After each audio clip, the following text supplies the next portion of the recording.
ልወጣ ነው በቃ። አንደ ፋራ ጌታን አታምነኝም? እግዚአብሔርን ምንም እያደረግኩ አይደለም።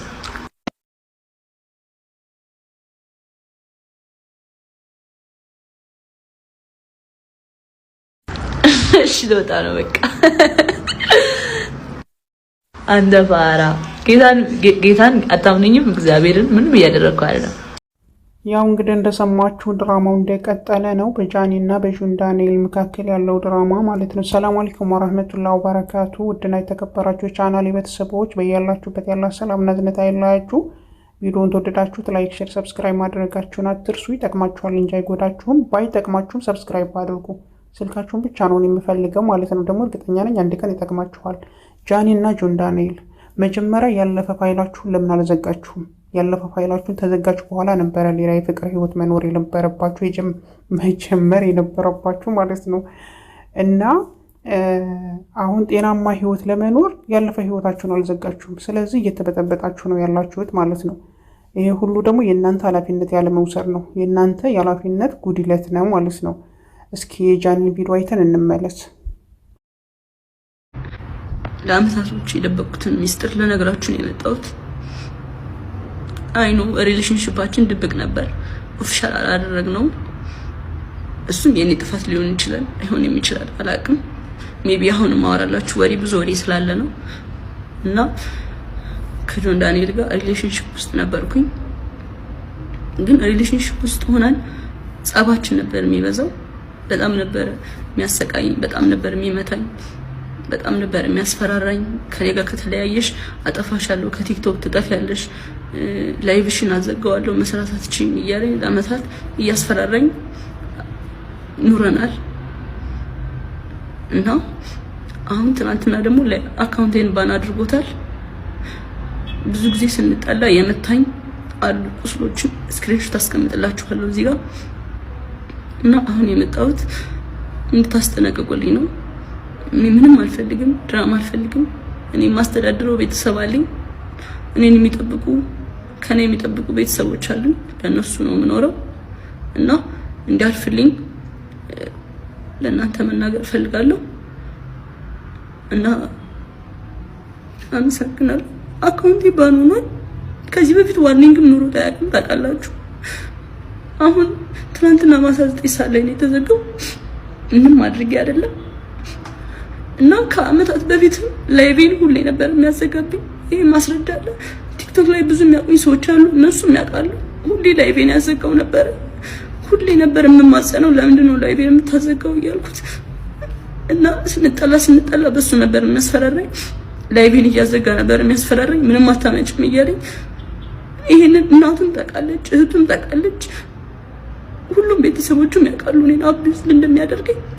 እና አሁን የመጣሁት በቃ እንድጠነቀቅልኝ፣ እንዲያርፍልኝ፣ እንድታሳርፉልኝ ነው። አሁን እዚህ ጋ ማለት ነው ለጃኒ ነው ይሄ ጥያቄ። ጃኒ እስከዛሬ ድረስ የት ነበርሽ? ለአመታትስ አፍነሽ ያስቀመጥሽው ሚስጥር ዛሬ ማውጣቱ ምን አስፈለገው? ታወጣሽ ውስጥ ሰው ሁላ እኔ እንደተረዳሁት እንደሰማሁት ከሆነ ታንቺ ቤተሰቦቹ ያውቃሉ፣ እህቱ እናቱ ያውቃሉ። ለምን ለማስቆም አልሞከርሽም? በሽማግሌ ለምን አልሄድሽበትም? አመታት ለምን ጠበቅሽ? ነገሩን ሌላ ሪሌሽንሽፕ ተመጀመርሽ በፊት ከጆን ዳንኤል ጋር ያለውን ግንኙነትሽን መጀመሪያ ለምን ፋይሉን አልዘጋሽም? ፋይሉን ተዘጋሽ በኋላ ሌላ ግንኙነት በተጀመሪ ግንኙነትሽ ጤናማ ይሆን ነበር። ገባሽ? እና ምስክር ታለሽ ለምን አልጠየቅሽውም? በሽማግሌ ለምን አልያሽውም? እንደዛም ከሆነ ደግሞ ለምን በህግ አላስጠየቅሽውም? ለአመታት አፍነሽ ለምን አስቀመጥሽ? እየተጎዳሽ ማለት ነው። ምክንያቱም እንደተረዳሁት እንደሰማሁት ከሆነ አንቺ ታውቂያለሽ፣ ቤተሰቦቹ ያውቃሉ፣ ህዝብ ያውቃል። ስለዚህ አንደኛ በህግ መሄድ ነበረብሽ፣ ሁለተኛ ነገር በቤተሰቦቹ ማስቆም ነበረብሽ ማለት ነው። ቤተሰቦቹ እንኳን ማስቆም ታልቻሉ ይህን ሰውዬ በህግ ማስቆም ነበረብሽ። አሁን እዚህ ጋር የአንቺም ህይወት ተበላሸ፣ የእሱም ህይወት ተበላሸ፣ የማን ነው የአዶናይ ህይወትም ተበላሸ ማለት ነው። እና መጀመሪያ አንድ ሴት ላይ ስትጎዳ ክብሯ ሲነካ መናገር አለባት፣ ማስቆም አለባት። ገባችሁ? ዝም ብለሽ ነገሮችን አመታት አፍነሽ አሁን እንደገና ማቅረቡ ምን አስፈለገው? እስኪ የጆን ዳንኤል ቪዲዮ አይተን እንመለስ፣ ምን እያለ እንደሆነ ማለት ነው። እሱ ሳሎን ሆኖ እሷ ሽንት ቤት ተደብቃ ይመጣል። እሱ መጨረሻ ላይ በደዌ ራቁቴን ነው ሰው እንዳይመጣብኝ ስለለም እንኳን በቃ አልኳት። ቻው አልኳት። ዘጋሁት። ያው ተዘጋ ስልኩ ላይስ እና ያው እንግዲህ እሱ የተናገረውንም እየሰማችሁ ነው። ጆን ዳንኤል ማለት ነው። ዋው ዋው ዋው ብራቮ። እና እናጨብጭብልክ። ምን እንድናደርግልህ ነው አሁን የመጣኸው? በነገራችን ላይ ማለት ነው ታንተ የተረዳሁት ነገር ምን እንደው ታውቃለህ?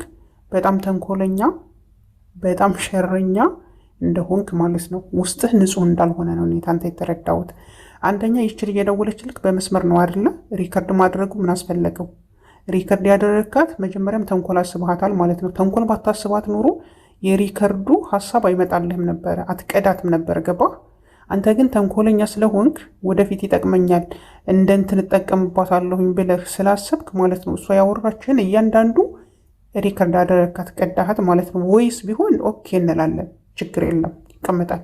ይች ልጅ ግን የደወለችልህ በመስመር ነው። በመስመር ስትደውልልክ አንተ ቀዳሃት።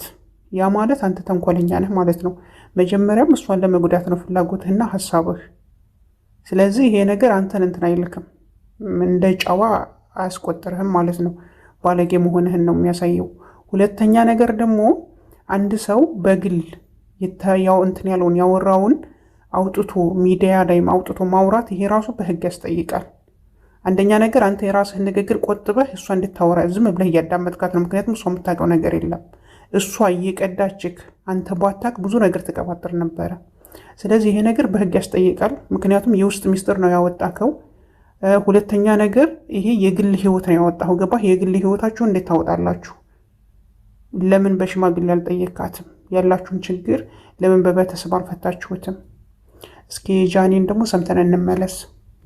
አሁን ይሄንን የምነግራችሁ እኔ በጣም ጎበዝ ሴት ነኝ። አይነው አውቀዋለሁ። ስለ ራሴም ቲክቶክ ላይ መጥቻ አውርቼ አላውቅም። እንደዚህ ሆኛለሁ ተጎድቻለሁ ምናምን ብዬ አውርቼ ምንም ብዬ አላውቅም። ብዙ ጊዜ ስንጣላ ኦኬ ዋርኒንግ ሰጠኝ። ቁስል ስላሳየው መሰለኝ ስንጣላ ላይቬን ነው የሚያዘጋው፣ ስንደባበር ላይቬን ነው የሚያዘጋው። ከዛ ከኔ ጋር መታረቅ ሲፈልግ ላይቬን ያዘጋዋል። ከዛ ሂጄ ለምነዋለሁ። በዛ ሰዓት ማንንም ማቀሰ የለም። ላይቭሽን ማጥፋት እችላለሁ አንቺን ከቲክቶክ ይለኛል፣ ያስፈራራኛል፣ ይዝትብኛል ምናምን። ማዘሩ ታውቃለች፣ እህቱ ታውቃለች፣ ሁሉም ያውቃሉ። አንድ ቀን ግን አውርቼ አላውቅም። ስለሚወደኝ ነው ብዬ ነው የማስበው፣ ፍቅር ነው ብዬ ነው የማስበው። ገባችሁ? እኔ በጃኒ እና በጆን ዳንኤል እንትን ውስጥ ማለት ነው ማን እንደሚያሳዝነኝ ታውቃላችሁ? አዶናይ በጣም ምስኪን ልጅ ነው። ልቡ ንጹህ ነው። ለሰው ልጅ ተንኮል አያስብም። ለሱ ይሄ ነገር አይገባውም ነበር ማለት ነው። እና በጣም ነው የሚያሳዝነው እውነት ለመናገር በጣም እኔ ልቤን ነው የሰበረው። እስኪ አዶናይን አይተነው እንመለስ።